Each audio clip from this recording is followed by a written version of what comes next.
As has become the norm over the last few months, I begin with the orange-faced moron across the Atlantic. Hey, Donald, the Trump dump, right? Now, Trump has finally crumbled. I predicted this a few weeks ago. Trump has crumbled to the pressure to release the Epstein files. A bill will be passed, go through Congress and the Senate.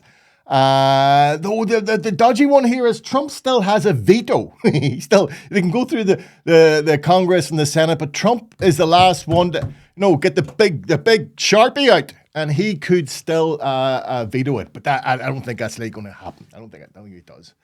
Even I was shocked during the week when the antisocial web was awash with rumors. It's hard to believe.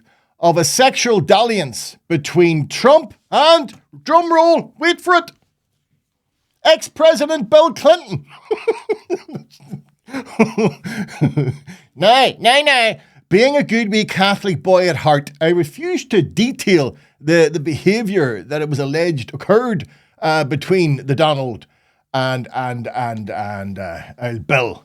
Suffice to say that if it's true, then Monica Lewinsky and Donald Trump now have something in common. Let's just leave it there. Let's just leave it there. It's a Sunday. That a rumour such as this would garner such traction is an indicator of just how low Trump has dragged the office of President of the United States into the mud. I swear to God. And while it's been revealed that Trump isn't named in the Epstein files, we do know that many prominent US businessmen are named.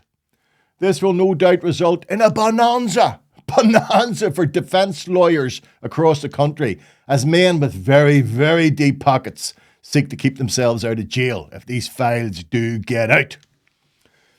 Now, just before he buckled to the pressure to release the files, Trump was cornered on Air Force One by a female journalist on the subject. This is his response to that journalist.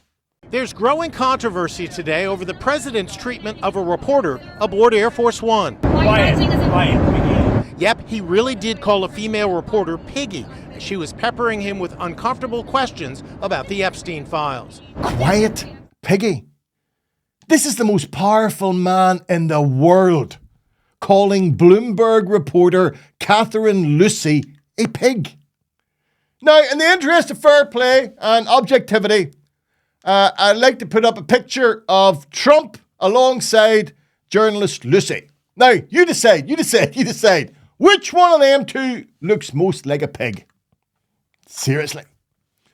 Now, Trump followed this disgraceful outburst by haranguing ABC's Mary Bruce, who had the temerity to ask questions regarding the probity of his hosting of the Crown Prince of Saudi Arabia and ask more questions about Trump's family's financial ties to that country. Well, the Crown Prince has long been isolated, but President Trump is welcoming him here with open arms, even praising his human rights record. So I asked bin Salman, who rarely faces the press, point blank about that record. And to my surprise, he was prepared to answer, but the president was clearly not happy with my questions.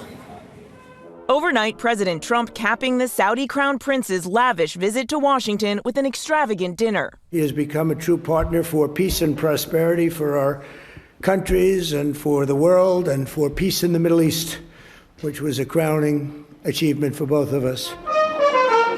Trump welcoming Mohammed bin Salman to the White House for the first time in 7 years, with a parade of horses, a military flyover, and a personal tour, pulling out all the stops. It's a remarkable comeback for the Crown Prince. In 2018, the CIA under Donald Trump determined bin Salman orchestrated the gruesome murder of Saudi dissident and Washington Post journalist Jamal Khashoggi. But President Trump clearly irritated when I asked the Crown Prince about it. Your Royal Highness, the U.S. intelligence concluded that you orchestrated the brutal murder of a journalist. 9/11 families are furious that you are here in the Oval Office.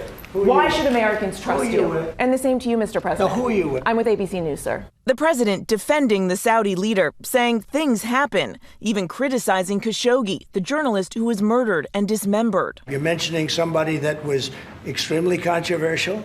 A lot of people didn't like that gentleman that you're talking about. Whether you like him or didn't like him, things happen.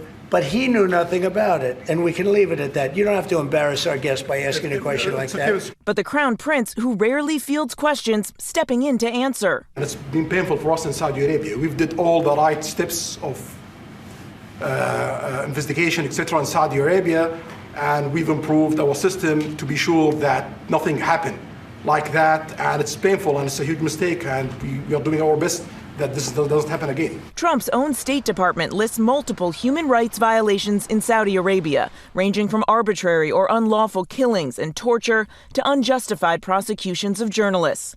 Still, the president heaping praise on the Crown Prince, saying they've, quote, been on the same side of every issue. I'm very proud of the job he's done. What he's done is incredible in terms of human rights and everything else. Trump has been eager to deepen ties with Saudi Arabia, ties that could potentially benefit his family's business. The Trump Organization already has multiple projects in Saudi Arabia, including Trump Towers in Jeddah and Riyadh, and a Trump Plaza in the works. In the last year alone, the Trump Organization's Saudi partner pumping more than $20 million into the family business. Trump's son-in-law, Jared Kushner, also has deep business ties to the country. Is it appropriate, Mr. President, for your family to be doing business in Saudi Arabia while you're president? Is that a conflict of interest? The president continues to profit from the family business, but insists there is no conflict. I have nothing to do with the family business. I have left, and when I've devoted 100% of my energy. What my family does is fine. They do business all over. They've done very little with Saudi Arabia, actually. I'm sure they could do a lot. And the Crown Prince came here to Washington with a new financial commitment, agreeing to invest almost $1 trillion in the U.S. But that brings no comfort to Jamal Khashoggi's widow, Hanan. I spoke with her yesterday. She, of course, stresses there is no justification for the murder of her husband, and she continues to call for the Crown Prince to apologize. Which he failed to do yesterday. And Mary, I don't have to tell you, these are extremely challenging times, and thank you for your reporting and your willingness to ask these types of questions. It must be surreal for you, Mary. It is a little surreal, and Robin, thank you for that, but it is also just our job, and Amen. We're going to continue to do that. Thank you for that, Mary.